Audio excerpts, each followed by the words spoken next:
어떠한 것도 휴머노이드 로봇은 상용화되는 경우는 아직까지 전혀 없습니다. 이렇게 큰 시장을 움직여야 오픈 AI가 5천억 달러라는 기업 가치에 대한 정당성을 인정받을 수 있습니다. 새로운 게이트웨이에 대한 전쟁이 2026년부터는 본격화될 거라고 저는 보고 있습니다. 저는 가장 큰 위너의 가능성은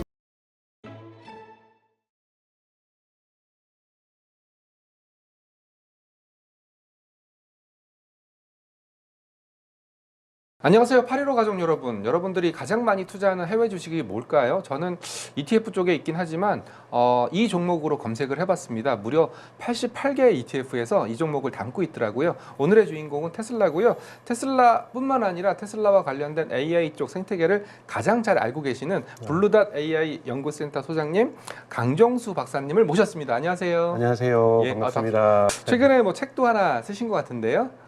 그건 작년 11월 말에 썼는데요. AI 에이전트와 관련돼서 네. 2025년에는 AI 에이전트가 대유행을 할 거다. 그것이 네. 어떻게 B2B 영역에서 B2C 영역에서 세상을 바꿀 건지에 대해서 조금 썼었고요. 네. 요즘 또 준비하고 있는 것은 내년에는 사실 요즘 미국에서는 에이전트 얘기는 쏙 들어갔거든요. 소위 말하는 에이전트가 AI 소프트웨어 쪽이라고 보면 되는 거죠? 그렇죠. 그래서 우리가 또 응용 서비스 애플리케이션을 만들기 위해서 AI 검색도 사실은 에이전트입니다. 네. AI 쇼핑도 지금 나오고 있고 그래서 어떻게 컨슈머 시장으로 AI 시장이 넘어가고 있는가. 그래서 AI 커머스라든지 AI 검색이라든지 AI 프렌드, 친구 시장이라든지 이런 시장들이 좀 어떻게 커지고 있는 이 부분이 사실은 미국에서 가장 관심 갖고 있는 시장들이기 때문에요. 네. 그래서 이런 부분에서 사실은 AI가 사실은 챗GPT나 구글 제미나이 입장에서는 이렇게 많은 돈을 투자했는데 네. 천문학적인 엑셀을 돈을 투자했는데 당장 여기에 대해서 돈 버는 게 리턴을 없잖아요. 받기 위해서는 결국은 거대한 컨슈머 시장이 움직여야 되는 거거든요. 네. 그래서 사활을 걸고 아마 내년도에서는 돈을 벌기 위해서 노력할 거고요. 네. 월 $20 받아가지고는 이것도 물론 계속 가져가겠지만 이 시기로는 지금 뭐 뉴욕타임즈 기사에 따르면은 지금 오픈 AI가 5천억 달러 밸류에이션까지 가고 있거든요. 네. 전혀 합리화가 되지 않습니다. 네. 그러니까 $20씩 받아서는 이거는 하나의 축인 거고 네. 더 거대한 축은 오픈AI가 올해 목표가 10억 명의 무료 사용자고 네. 벌써 9억 명이니까 뭐 쉽게 10억 명 갈 거라 보고 있고 내년이 20억 명입니다. 네. 그래서 이런 20억 명의 판을 움직일 수 있는 거대한 시장 변화가 내년에 저는 예고되고 있다고 저는 보고 있습니다. 실제로 뭐 그 박사님께서 말씀 주시지 않았어도 지금 샘 얼트만도 그런 네. 얘기를 했었고 네. 어제 나온 MIT 보고서에서도 95%의 생성형 AI가 돈을 벌지 못한다라는 얘기를 하면서 AI 버블론까지 대두되고 네. 있는 시점이거든요. 저는 버블이라고 생각하지는 않습니다. 네. 왜냐하면 이제 산업이 시작됐기 때문에 네. 그 논쟁은 뗄래야 뗄 수 없는 논쟁이겠지만 그럼 결국은 아까 말씀 주셨던 것 중에 구독료 외에 또 다른 수익원을 창출한다면 어떻게 창출할 수 있을까요? 우선은 지금 AI 부분에서 미국에서 가장 지금 끌어오르고 있는 건 커머스 부분입니다. 커머스. 네, 커머스 부분에서 이제 아마존이 먼저 포문을 열었죠. Buy for me라고 해서 네. 나를 대신해서 구매를 해주는 거예요. 그래서 예를 들자면 제가 아마존닷컴에는 여러분 버킨스톡이라고 하는 샌들이 팔지 않습니다. 네. 그러면은 근데 제가 그 샌들을 갖고 싶어요. 네. 근데 AI에게 부탁하는 겁니다. 버킨스톡 나 이 치수 아니까 너가 어떤 스타일도 좋아하는 거 아니까 가서 사다 놔. 그럼 이렇게 사다 놓는 기능을 아마존이 올해 3월 달에 선을 보였었는데요. 네. 구글에서 5월 달에 이것을 더욱더 발전시켜서 똑같은 이름으로 Buy for me를 미국에서 지금 시작을 하고 있습니다. 네. 그리고 챗GPT도 미국에서는 이제 장바구니를 시작을 했는데요. Buy for me 기능이 뭐 어떤 기능이 있냐면 이 프라이스 트래킹 기능이 있습니다. 가격 추적 기능이 있어서 그냥 버킨스톡의 샌들을 지금 현재가가 얼마야 물어보면 $37인데 이거 살까? 그러면 아니 그러지 말고 한 $35로 내려가면서 사줘. 그러면은 기다렸다가 가격이 변하는 걸 보다가 $35 내려가면서 사게 되는 거죠. 네. 그런데 이거는 여러분 시작에 불과하겠죠. 제미나이를 쓰거나 예를 들면 챗GPT를 쓴 사람들이 가격에 대한 이런 희망사항을 적는다라면 우리 $35가 살려고 하는 사람이 10,000명 있고 $36가 살리는 사람이 5,000명이 있는데 버킨스톡 가서 네고시에이션 하는 거죠. 혹시 지금 바로 그냥 $35에 너네 그 외부에다 해놓은 웹사이트에는 $37로 써놓고 $35에 10,000켤레 하고 $36에 5,000켤레 지금 팔래? 바로 딜을 하는 거죠. 야, 그러면 그 B2B 서비스도 가능하고 네. B2C 서비스도 가능하겠네요. B2C죠. 그래서 AI가 네. 공동 구매를 해주는 겁니다. 아. 그렇게 해주면서 시장의 판도를 변화시킬 수가 있는 거고 거기에서 하나당 $1씩이라든지 5%라든지 10%의 커미션을 먹겠죠. 네. 이런 식으로 해서 커머스 시장 전체의 판을 바꿀 때 네. 또 챗GPT가 올해 말이나 늦어도 내년 초에 SNS 서비스 즉 인스타그램의 여러분 릴스라든지 네. 또는 유튜브의 쇼츠라든지 네. 뭐 틱톡 같은 이러한 것들을 갖다가 챗GPT 키면 가운데에 피드를 집어넣으려고 해요. 이걸 위해서 많은 지금 사람들하고 계약을 맺고 있고요. 그러면 그 피드를 집어넣는다면 어떤 효과가 나타날 수 있을까요? 광고일까요? 광고죠. 네. 그리고 우선 체류 시간도 길어지겠죠. 아, 재미있는 것이 있어서 여러분 쇼츠 요즘 많이 보시잖아요. 네. 재미있는 게 있어서 들어가서 보다가 광고도 보게 되는 거지만 네. 거기에 머물다가 챗GPT랑 대화도 많이 하게 될 수도 있는 거고 네. 훨씬 더 그러니까 여기에 머무는 시간이 많이 그리고 SNS를 하게 되면 뭘 할까요? DM은 왜 안 할까요? 우리 인스타그램 쓰시면서 여러분 DM 하시잖아요. 네. 메시징 서비스도 여기서 하고 엔터테인먼트도 여기서 하고 그리고 커머스도 여기서 하고 질문도 여기서 하고 검색도 여기서 하고 그리고 주식 거래도 거기서 하고. 네, 그렇죠. 금융도 그렇게 될 가능성이 높습니다. 네, 그렇기 때문에 뱅킹도 거기서 하고. 네, 네. 슈퍼 앱이라고 얘기를 하죠. 네. 그래서 게이트웨이로서의 역할을 AI가 가져가려고 하고 있다라는 데서 이렇게 큰 시장을 움직여야 오픈 AI가 5천억 달러라는 기업 가치에 대한 정당성을 인정받을 수 있습니다. 네. 그러니까 이런 부분에서 뭐 에이전트에서 B2B 영역에서 20달러 같이 쓰고 또는 챗GPT도 엔터프라이즈 모델이 있죠. 이 시장도 커요. 작지는 않아요. 근데 이걸로는요.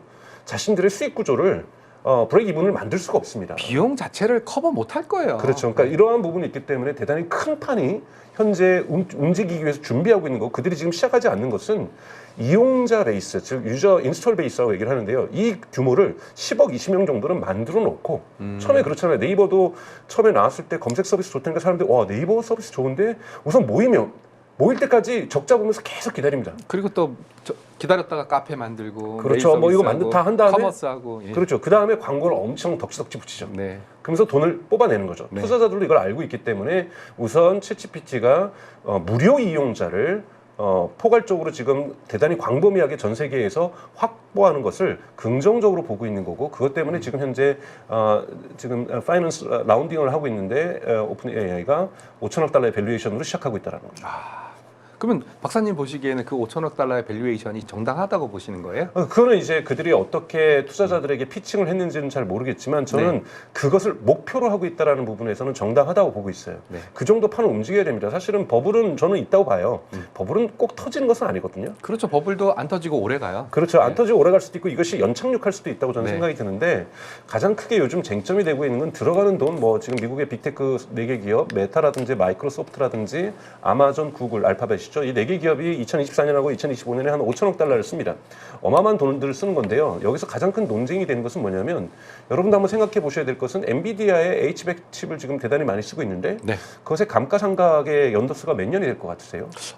저는 기술 발단의 속도가 더 중요하기 때문에 그 칩을 능가하는 칩이 나온다면 감가상각이 빠르게 일어날 거기 때문에 그렇죠. 블랙엘에 의해서도 되겠지만 보통 GPU 칩들은 5년에서 6년까지 갑니다. 네. 왜냐하면 GPU를 24시간 돌리지는 않거든요. 그렇죠. 근데 H100은 거의 24시간을 돌립니다. 네. 그래서 사실상 3년 이상 쓰기도 어렵다는 거예요. 아, 그래서 감가상각을 3년으로 잡고 있어요. 네. 그러면 이 많은 투자한 3년 안에 리턴을 가져와야 될 거 아니에요. 그렇죠. 이 리턴의 계획이 명확하지 않는데 구글이 예를 들면 AI 모드를 오늘 공식적으로 한국에서 또 시작을 했습니다. 오늘 AI 모드라고 구글에서 시작을 했는데 AI 모드를 여러분 검색 결과에서 클릭을 하시면 네. 챗GPT처럼 진짜 링크가 하나도 없이 퍼플렉시티처럼 답변을 해줘요. 이건 미국에서 시작을 했고 한국에서 오늘 시작을 했는데요. 결국 구글의 검색창이 바뀐 거네요. 그렇죠. 그러면 여러분 구글이 전체 매출 중에서 구글 검색 광고가 차지하는 비율이 55%입니다. 네, 맞습니다. 그러면 단계적으로 이걸 줄여 나가겠지만 언젠간 다 줄어갈 거라고도 구글은 경영진들은 여러분들이 구글 경영진은 예상을 했을 거예요. 그럼 이 내려가는 사이에 다른 매출을 찾아야 되는 겁니다. 그렇지 않으면 투자자들이 구글을 완전히 공매도 하겠죠. 네. 그러면 다 던져버릴 겁니다. 왜냐하면 매출이 55% 차지하는 것이 단계적으로 줄어들 테니까요. 검색 그렇죠. 광고가. 그렇죠. 그럼 그 사이에 구글은 어디서 여러분들이 경영진이라면 어디서 돈을 벌려고 할까요? 20달러씩 제미나이 받아서 이건 말도 안 되는 일이라는 거예요. 그리고 뭐 크롬이라든지 이런 거에서 그러니까 그런 거를 여러분들이 보셔야 되는 네. 거고 그런 부분에서 분명하게 그렇다고 유튜브가 더 커져가지고 검색 광고 부분을 메꿔줄 수 있냐? 절대 그렇지 않다라는 거죠. 네. 유튜브이 차지하는 비율은 알파벳 전체 구글이 차지하는 연간 매출에서 한 15%밖에 안 됩니다. 그리고 유튜브는 워낙 비용이 많이 나가는 곳이기 때문에요. 그렇죠. 동영상 스트리밍을 해야 되는 거기 때문에 그렇기 때문에 사실상 구글도 커머스 부분에서 칼을 빼들 거라고 보고 있는 거고요. 근본적으로 우리가 물건을 사고 파는 이러한 변화들, 물건을 사고 판다라는 거에서는 아까 말씀드린 샌들이라든지 또는 고양이 사료라든지 이런 것뿐만이 아니라 금융 제품들, 여러분들이 들은 보험들, 자동차 보험들, 그리고 투자할 때 옆에 투자 자문이 같이 있으면서 투자하고 그렇죠. 이런 일들이 이루어지는 이러한 것들을 꿈꿀 거라고 저는 보고 있고요. 제가 만약에 경영진이라면 네. 그래서 투자자들한테 우리는 검색 광고가 사라져도 검색 광고에 따따블을 벌 거예요. 라고 설득을 했기 때문에 그 밸류에이션 5천억 달러의 밸류에이션. 그렇게 되는 거죠. 네. 네, 그렇게 좀 보고 있습니다. 그럼 뭐 당연한 질문이겠지만 되게 당연하다고 생각할 수도 있고 되게 단순하다고 생각할 수도 있는데 박사님이 보시기에는 결국 우리가 쓰고 있는 챗 GPT, 오픈AI의 챗 GPT, 그리고 퍼플렉시티, 그리고 구글의 제미나이 이렇게 쭉 있었을 때 결국 승자는 누가 될 거다라고 생각을 하시나요? 승자는 퍼플렉시티는 될 수 없다고 저는 보고 있고요. 그런가요? 퍼플렉시티는 인수의 대상이 될 거라고 보고 있습니다. 애플이 인수한다든지 뭐 이런 식의 어떤 방향이 될 거라고 보고 있고요. 실제로 퍼플렉시티 같은 경우에는 구글의 크롬 내가 사겠다 이런 식으로 뭐 그거야. 그만큼 뭐 상징적으로 뭐 마케팅 쪽 용어는 요즘 뭐 AGI를 만들겠다. 이것도 사실은 반은 마케팅 용어죠. 네, 네. 투자자들한테 예를 들면 보스턴 다이나믹스 로버트가 자꾸 덤블링하는 거 네. 투자자들한테 저 덤블링 해요라고 보여주는 거거든요. 그렇죠. 마케팅이죠. 네. 그리고 그 중국에 있는 로봇들이 자꾸 권투하고 마라톤하고 뭐 춤추고 여러분 일하는데 권투하는 로봇이 있으면 안 되죠. 싸울 줄 안다. 이게 무슨 인간에게 위협이 되겠어요. 근데 네. 그런 걸 하면서 우리 기술력을 보여주는 거고 이걸 통해서 국가적으로 부응하려고 하고 네. 부스팅하려고 하는 이런 차원이라는 거고요. 네. 그런 부분에서 퍼플렉시티가 뭐 크롬을 우리가 사겠다 이런 것들은 뭐 그러한 맥락에서 저는 이해하는 거고요. 네. 지금의 이용자 규모를 보거나 한국에서도 이용자 규모, 글로벌로 이용자 규모를 볼 때 있어서 지금 챗GPT가 압도적인 대중성을 갖고 있는 거고요. 그렇죠. 대중성이죠. 네, 대중성이 대단히 중요하다는 거고요. 그다음 두 번째는 제미나이는 인스톨 베이스가 크죠. 유튜브의 이용자들에게, 구글의 지메일 이용자에게, 구글 검색 이용자에게 그렇죠. 제미나이로 넘어오게 만들 수 있는 브릿지 역할을 많이 해줄 수 있고 또 요즘 젊은 층에서 제미나이를 많이 쓰기 시작하고 있죠. 그리고 저도 노트북 LM도 많이 쓰고 있습니다. 그럼요. 노트북 네. LM도 정말 멋진 제품이죠. 네. 클로드 같은 경우는 개발자들이 많이 쓰고 있어요. 이 시장은 성장하지 않습니다. 코딩 네, 목적이라든지 이 부분에서는 클로드가 강력한 힘을 갖고 있고 또는 일부 글을 잘 쓰시는 분들, 글을 잘 인문학적인 어떤 이런 답변을 좋아하시는 분들은 클로드를 쓰세요. 이분들에 있어서 클로드 같은 경우에는 전형적으로 클로드는 애플에 인수되기 딱 좋은 케이스인 거죠. 그러니까 이런 식으로 재편될 거고요. 결국은 크게 애플은 인수를 등에 업고 가지 지금 이미 늦었기 때문에 네. 전혀 AI에서 외부의 M&A를 통하지 않고서는 AI에서 선두자리를 뽑을 수가 없는 거고요. 그리고 지금 막대한 돈을 쓰고 있는 메타도의 추격전도 무서운데 메타가 근데 여러분도 한번 질문하셔야 돼요. 왜 미치지 않는 이상 인스타그램에 뭐 AI가 필요하다고 저렇게 많은 돈을 쓸까라고 저희가 궁금해한다면 우선은 첫 번째는 광고에서 효과가 있습니다. 광고에서요? 광고에서 효율을 높여주고 있죠. 그래서 메타의 광고 매출이 계속 늘어나다 보니까 실적 발표 때마다 분기별 광고 성장들을 계속 하고 있는 거죠. 네. 이용자가 크게 증가하지 않는데도 네. 광고 매출이 증가하고 있습니다.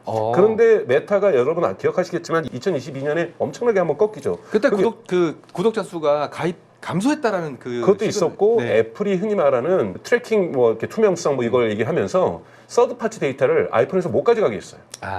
그러면서 광고에 대한 이 타겟팅을 할 때 페이스북이나 인스타그램이나 왓츠앱에서 타겟팅을 할 때 인스타그램에서 얻은 데이터뿐만이 아니라 서드 파티에서 얻은 데이터까지 머징을 해서 사실은 광고 효율성을 높였는데 아이폰에서 이걸 못 가져가게 하니까 그게 끊긴 거죠. 이 끊기다 보니까 메타의 매출도 줄어들고 가격도 폭락하고 또 거기다가 주가도 떨어졌고 그 다음에 매출도 떨어지고 거기다가 메타버스 하면서 돈도 많이 손실 보고 퀘스트. 네 이렇게 하면서 이제 떨어졌던 것을 AI로 서드 파티 데이터 없이도 광고의 타겟팅 기술을 높여내고 있습니다. 이것이 구글과 지금 메타가 저는 건강한 그리고 대단히 발전하고 매출을 매달 성장시키고 있는 이러한 비결이라는 거고 이런 부분에서 AI의 이 경제성들이 나타나고 있다는 부분인 거고요. 네. 두 번째는 메타도 다양한 사업을 하고 싶습니다. 메타도 빠르면 올해 말 내년 초에 메타의 AI 검색을 도입할 생각이에요. 예를 들면 인스타그램 사용하시면서 여러분들 맛집 핫플레이스 찾아도 결국은 네이버 지도 키거나 구글 지도를 켜야 되거든요. 그렇죠. 근데 인스타그램 내부에 그걸 가지고 오겠다는 거죠. 그래서 여기서 물건 구매도 여기서 하고 즉 인스타그램을 벗어나지 않게 하겠다는 거예요. 그 안에서 무언가를 다 이루어지게 하겠다는 거에서 AI 검색을 도입을 준비하고 있고요. 그다음 또 하나 준비하고 있는 것은 여러분 AI 친구입니다. 메타 프렌즈 해서 요즘 프렌즈 시장 뭐 사실은 10대, 20대부터 시작해가지고 60대까지 미국은 엄청나게 이 AI 친구 서비스가 유료 시장이 엄청나게 커지고 있거든요. 저는 그런 시장을 접해보지 못했기 때문에 네. 아직도 생각나는 거 소니의 아이보 정도? 네. 네, 그 정도만 생각이 나거든요. 여러분 그 허라는 영화가 2013년에 나왔었는데요. 맞아요. 그 영화의 배경이 몇 년도인지 아십니까? 제가 대충 기억 2030년? 2025년. 아, 2025년. 올해입니다. 예, 예. 그러니까 친구 서비스는 요즘 글로벌로 좀 폭발적으로 증가하고 있는 서비스고 여기에 메타가 들어오겠다라는 거고요. 이건 유료 시장으로서도 의미가 있어요. 예를 들면 레플리카라는 서비스 같은 경우 미국에서 많이 인기가 있는데 무료로 쓰면은 남사친 여사친 역할을 해주다가 돈을 네. 내기 시작하면 남친 여친으로 변하거든요. 이야. 엄청난 지불의사가 발생할 수밖에 없는 거고요. 네. 뭐 이런 거 헌드레드 얘가 있는데 오늘 뭐 좀 비켜간 이거를 지금 메타도 하고 싶어하고 또 AI 글라스라는 쪽으로도 가려고 하고 이런 것도 있고요. 또 하나는 아까 말씀드렸지만 오픈 AI가 SNS 서비스를 시작하겠다. 그럼 방어도 하기 위해서는 최고의 AI 모델이 있어야 방어선을 구축할 수가 있습니다. 그리고 이제 인스타그램을 하면서도 메타 AI를 쓰게 되고, 그러니까 챗GPT를 쓰면서 소셜 네트워킹 서비스를 쓰는 거 똑같은 논리로 네. 소셜 네트워킹 서비스를 쓰면서 AI 서비스도 쓰게 하려고 하는 즉 이러한 게이트웨이 슈퍼 앱이라는 경쟁이 지금 메타도 하려고 하고 있고 구글도 하려고 하고 있고 오픈 AI도 하려고 있다. 이 3자 간의 큰 대립이 저는 형성이 될 거라고 보고요. 여기에서 그룹 같은 경우에는 X.com과 같은 경우에는 조금 다른 형식으로 모빌리티랑 연결하면서 참고로 그룹 같은 경우는 테슬라가 만든 AI 모델이죠. 네, 일론 머스크가 만든 예. XAI에서 이런 그룹 같은 경우에는 좀 다른 형식으로 게이트웨이를 형성하려고 좀 노력할 거라고 보고 있어요. 그래서 앞으로 이러한 새로운 게이트웨이에 대한 전쟁이 2026년부터는 본격화될 거라고 저는 보고 있습니다. 저는 메타가 잘하는 이유는 뭐 다른 거겠지만 이미 갖고 있는 데이터베이스가 충만하기 때문에 그것도 메타의 힘이라고 생각하거든요. 근데 그거는 좀 영향이 없나요? 그 부분에 좀 자만했던 것이 라마4의 실패입니다. 사실은 라마4가 실패하면서 슈퍼 인텔리전스 팀을 새롭게 만들고 여기에 오픈 AI, 애플 이런 데서 사람들을 빼온 거잖아요. 이적료를 1억 달러씩 주면서 엄청나게 주는데 라마4가 자신들의 데이터가 너무 많다고 생각하면서 여러분 유튜브 지금 보시는 유튜브 데이터도 여러분 제미나이나 챗GPT가 학습했습니다. 영상을 위스퍼 내용도 쓰나요? 그렇죠. 영상을 갖다가 텍스트로 다 전환을 해요. 네. 그 AI가 대단히 발전돼 있어요. 제미나이도 가지고 있고 챗GPT도 가지고 있습니다. 근데 라마가 만들 때 메타에서 안 했어요. 그러니까 유튜브를 학습 데이터로 사용하지 않았던 것을 하나의 기술적 페인으로 쓰고 있습니다. 저는 오히려 거꾸로 생각했었는데 메타는 훨씬 더 잘할 수 있어요. 그러니까 자기 것만으로 믿고 한 거죠. 네. 그러니까 자기 것만으로 했는데 사실은 유튜브 데이터가 대단히 중요합니다. 테슬라로 살짝 넘어와서도 중요한 것이 뭐냐면 옵티머스가 목표로 하고 있는 게 뭐냐면 그러니까 지금 옵티머스 AI 학습에 시키는 건 여러 가지 방법론이 있는데 그 중에 하나가 이제 인간이 하는 거를 쫓아하는 이미테이션하는 이러한 방식으로서의 AI 학습이 있습니다. 즉 그래서 여러분들 영상을 보시면 헬멧을 쓰고 인간이 손 장갑을 끼고 막 이걸 하면은 움직이면 로봇이 쫓아하고 따라합니다. 이걸 통해서도 학습을 하는데요. 그거 언제 하겠어요? 뭐 한도 끝도 없죠. 왜냐하면 차량 같은 경우에는 그래도 차가 돌아다니니까 그리고 카메라 위치나 이런 게 다 주행 데이터가 있으니까요. 규격화되어 있으니까 얼마든지 학습할 수 있겠지만 사람은 5만 가지 상황들이 다 있으니까. 그렇죠. 그거를 가장 학습하기 좋은 데가 뭐가 만약에 유튜브에 있는 모든 영상을 집어해줬더니 그걸 그대로 따라한다. 그럼 얼마나 좋겠습니까? 그런데 그게 어렵죠. 아까 텍스트로 전환하는 건 유튜브에 있는 영상은 쉽습니다. 하지만 여러분 보시면은 여기와 영상을 보시면서 거리가 몇 센치인지 여러분 느껴지십니까? 그리고 또 손을 얼마나 뻗어야 되는지 이런 것들을 학습하기 이것이 물리 법칙과 공간 법칙을 모두 다 알고 있어야 된다는 거죠. 근데 테슬라가 최근에 개발한 것은 1인칭 시점에서 촬영한 영상을 보고서는 이제는 이 물리 법칙을 이해하기 시작했어요. 1인칭 영상인데도요? 네, 1인칭 영상에서만. 영상에서만. 1인칭 관점에서 찍은 영상 사실은 많지 않습니다. 뭐 이렇게 제가 보는 세상을 보는 거잖아요. 그러니까 제 눈하고 세상과의 그것을 거리를 예측할 수가 있습니다. 근데 어려운 건 3인칭이죠. 옆에서도 보는 거. 위에서도 보고 아래에서도 보고. 그래서 지금 테슬라가 목표로 하고 있는 것은 3인칭 관점에서 촬영한 영상을 보고도 로봇이 학습할 수 있는 수준을 빠르면 올해 말, 늦으면 내년까지는 반드시 이뤄낸다. 이렇게 됐을 경우에는 학습 속도가 기하급수적으로 늘어날 수가 있는 거죠. 학습 양이 데이터가 많아지니까요. 어찌됐건 돌아다니는 차가 많아질수록 주행 데이터를 많이 얻는 것처럼 이 유튜브에 있는 모든 데이터를 가져간다고 한번 생각해 보십시오. 휴대폰에 물이 떨어져 있는데 물을 주스려고 하는 모습도 있을 수 있는 거잖아요. 여기에서 또 옆에 있는 사람하고 충돌할 수도 있는 거잖아요. 이런 모든 상황들이 다 학습이 되어야 인간과 로봇이 공존할 수 있습니다. 여러분 한번 생각해 보세요. 물이 제가 가다가 휴대폰을 떨어뜨려요? 그러면 로봇이 친절하게 주워주려고 자기는 팔을 내렸는데 우리는 로봇이 내릴 줄도 모르고 우리도 내렸어요. 그래서 제 얼굴을 로봇에 부딪혔어요? 어깨에다 부닥쳐봐요. 제 코 깨지는 겁니다, 여러분. 대단히 위험한 물체라고 볼 수 있죠, 휴머노이드 로봇은. 네. 그렇기 때문에 이런 경우의 수까지도 네. 다 고려하면서 저 인간이 만약에 그 액션을 보일 때 나는 오히려 피해줘서 그 사람이 나랑 부닥치는 충격을 완화한다든지. 야, 그거는 완전히 고차원적인 학습인데요. 그러니까 이런 부분까지 되지 않으면 저희 일상에서 쓰일 수가 없어요. 저랑 공간을 분리해가지고 집에서 만약에 차 끓여할 때 하지만 나랑 1m 앞으로 너는 접근하면 안 돼? 뭐 이런 규칙을 두든지. 그러지 않는 이상 인간은 충돌할 수 있습니다. 그렇죠. 그러면 대단히 큰 상처를 받을 수 있고 특히 노약자라든지 어린아이 같은 경우에는 대단히 생명의 위험에 처할 수도 있는 거거든요. 그렇기 때문에 아직 여러분 휴머노이드 로봇은 학습해야 될 그 데이터의 부분들이 양이 무궁무진합니다. 너무나도 많고 휴머노이드 로봇은 전형적으로 R&D입니다, 여러분. 어떠한 것도 휴머노이드 로봇은 상용화되는 경우는 아직까지 전혀 없습니다. 뭐 가격을 갖다가 뭐 테슬라가 2만 달러로 얘기하던 3만 달러로 얘기하던 또는 중국의 유니트리가 G1을 갖다가 뭐 700달러, 800달러, 뭐 1600달러 내놓겠다. 그렇고 쉽다라는 거지. 그러니까 여러분 테크놀로지가 기술이 시장에서 아직 거래되지 않는 것은 R&D 기술이라고 볼 수 있는 거예요. 아직 시장을 형성하지 않고 시장을 형성하기 위해서 R&D 기술에서 꿈틀꿈틀 하고 있는 것이 휴머노이드 로봇이라고 볼 수가 있는 거고 이 부분에서 만약에 정말로 풀려진다라면 네. 대단히 중요하다. 저희가 유튜브 영상부터 라마에서부터 상처보러 와서 그랬는데요. 여러분 라마가 그래서 아마 유튜브 영상도 학습하게 될 거라는 것, 유튜브 영상도 대단히 중요한 AI 학습의 자원이라는 것. 하지만 지금까지는 텍스트 중심으로 갔었지만 이 부분에서 요즘 피지컬 AI, 물리 AI라고 하죠. 그래서 공간을 보면서도 눈으로 봤던 공간을 가지고 대략적인 거리를 측정해내고 네. 이런 부분들이 이제 물리적 AI의 기본 요소라고 볼 수가 있는데 피지컬 AI를 활용을 테슬라도 하고 있다라는 말씀까지 드렸습니다. 제가 질문 드렸던 내용은 그중에서 누가 제일 위너가 될 거냐 이 질문을 드렸었습니다. 그 위너가 되는 부분에서 저는 가장 큰 위너의 가능성은 챗GPT가 가지고 있다라고 저는 생각이 들어요. 결국 대중성이라는 거잖아요. 대중성이죠. 그리고 네. 또 하나는 테슬라가 좀 가지고 있다고 저는 생각이 드는데요. 네. 많은 분들이 GPT-5 보면서 뭐야 이거 뭐 대단하지도 않은데 뭐 이걸 갖고 AGI라고 얘기해. 그래서 저는 우선 샘 알트만이 허풍을 많이 친 건 사실 맞아요. 근데 여러분 지금 하도 지금 얼리 어터들이 막 불만을 얘기하니까 뭐 요즘 GPT-5 키면은 밑에 키면은 4.5도 있고 뭐 레가시 모델 옛날 모델도 쓸 수 있지만 원래 5가 나오면서 했던 게 뭐냐면 라우터라고 해서 중간에 일종의 메타 인텔리전스를 집어여서 네. 사람들이 질문을 분석해보고 이거는 진짜 5형 신형 모델로 답을 해줘야 되겠다. 이건 원래 있었던 5.3 모델로 답해도 되겠다. 5원으로 추론 모델로 답해도 되겠다. 아니면 4.5로 답해도 되겠다 하면서 이 질문을 갖다가 라우터가 배정을 합니다. 이건 어떤 모델로 답해.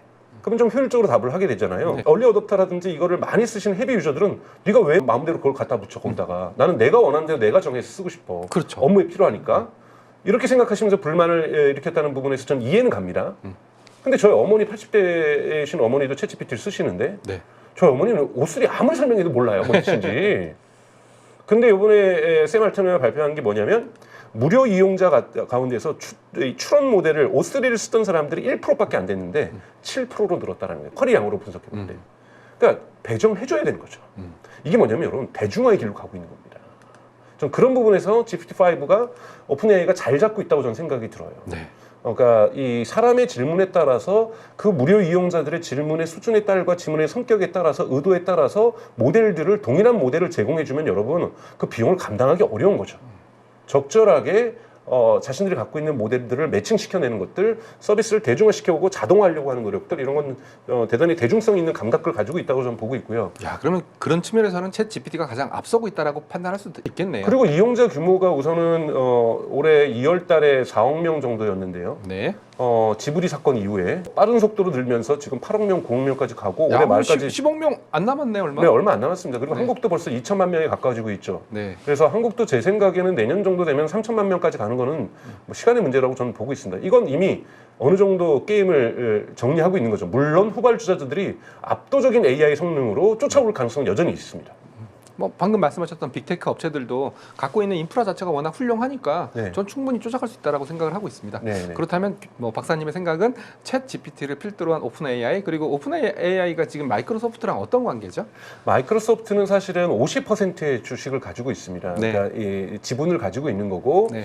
그리고 이 지분은 언제 끝나냐면 AGI가 오면 끝난다라고 이제 해놨는데 되게 애매모호한 기술적인 그러니까 계약을 맺었죠. 그거는 언제 끝이다라고 얘기할 수가 없는 그렇죠. 그런 수준인데. 그런 부분들이 있는데 우선은 하면서 그 투자한 돈의 많은 부분을 또 마이크로소프트에서 써야 돼요. 즉 학습은 마이크로소프트에서 해야 됩니다. 학습은. 네, 학습은 해야 되는 거고. 근데 이 학습을 정의하기가 좀 되게 애매한 것이 있어요. 사전 학습이라는 것들도 학습이지만 이후에 강화 학습이라는 예, 것도 강화 있고 학습. 사후 학습이라는 것들도 있기 때문에 지금 우리가 사용하면서도 학습은 이루어진다고 볼 수가 있는 거거든요. 네. 강화 학습은 또 별도로 그들의 연구원들이 하고 있는 거지만 그래서 예를 들면 지금 노르웨이라도 오픈AI가 H백이 10만 개 들어가는 데이터 센터를 짓겠다고 얘기를 하고 있고 네. 아랍에미리트에는 그거보다 4배 규모로 좀 짓겠다고 얘기를 하고 있는 것은 이건 주로 뭐냐면 응용하는 겁니다. 즉 우리가 질문하면 답변할 때 네. 이것도 이제 추론이라고 얘기를 하는데 보통 이걸 전문으로 하는 칩들은 NPU 칩이라는 것들도 있고요. 네. 그래서 이러한 서비스를 운영하면서도 엄청난 GPU가 발생하는 거죠. 그렇죠. 그렇죠. 네, 그래서- 학습뿐만 아니라 서비스 하면서도요. 네, 그래서 샘 알트만이 그러잖아요. 제발 좀 땡큐라는 말 좀 고맙다는 말 좀 하지 말라고 AI한테. 그러면 또 걔가 또 몇 마디 하잖아요. 그렇죠. 또 추론하죠. 네, 그러면 이게 다 엄청난 비용이라는 거고 엄청난 전기와 물을 가지고 쓴다라는 거죠. 근데 이런 부분에서는 지금 마이크로소프트가 다 감당을 못해요. 하고 싶어도. 그래서 지금 오픈 AI가 구글 클라우드도 쓰고 있고 네. 뭐 코이워도 쓰고 있고 막 그랬더니 뭐 마이크로소프트하고 작별하는 거 아니야? 막 뉴스 제목은 그렇게 나오는데 네. 그것이 아니라 마이크로소프트도 오픈 AI의 이 서버의 필요성이 수요가 증가하는 속도를 못 쫓아가는 거예요. 그러다 보니 오픈 AI는 MS랑 무조건 독립하기 위해서라기보다는 그래도 50% 지분 갖고 있는데요. 네. 이걸 해결하기 위해서 본인들도 데이터 센터를 짓는 거고 네. 구글의 데이터 센터도 돈 주고 갖다 쓰고 있는 거죠. 네. 그렇게 보시면 됩니다. 저는 이 이야기를 쭉 들어보면 한 가지 빠져 있는 기업이 있어요. 네. 애플. 애플. 저도 애플 어디 가서 얘기하면 AI 제일 못하는 기업. 네. 그리고 AI라고 우리가 한참 얘기했었지 않습니까? 네. 손안의 AI. 그러면 손안의 AI라고 한다면 아이폰을 갖고 있는 애플이 제일 잘했어야 정상 아닌가요? 사실은 애플이 컨셉은 정말 전 기가 막히게 잡았다고 생각해요. AI, 아티피셜을 애플이라는 단어로 바꿔서 애플 인텔리전스. 예. 그래서 저도 사실은 애플 인텔리전스 2024년 애플이 이제 발표를 했던 거잖아요. 네. 그 개발자 회의에서 그때 저는 사실은 제가 쓴 더 코어라는 곳에서 글을 쓰는데 제가 극찬을 했거든요. 오, 정말 박수 치신 거예요? 네, 왜냐하면 이렇게 어떤 단순한 앱이 아니라 운영 체제의 오퍼레이팅 시스템의 OS의 AI를 결합시키는 것.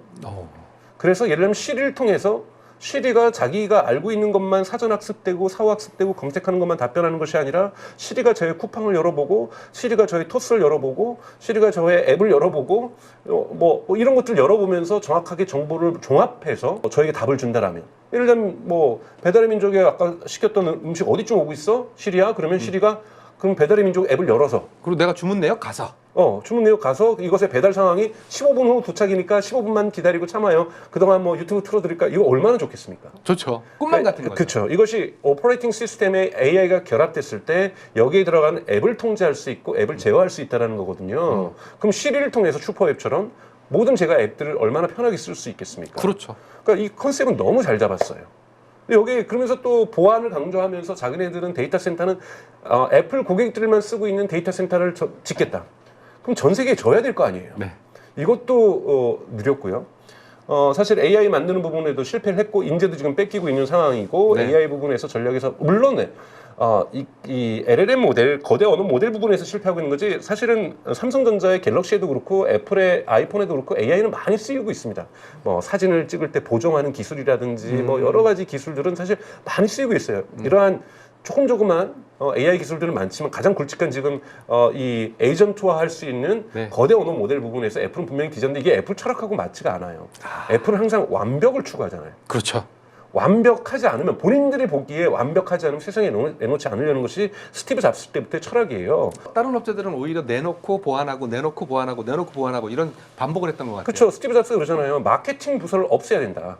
왜 마케팅 자꾸 우리가 가진 것이 요만큼인데 이거를 10인데 100으로 뻥튀기를 한다.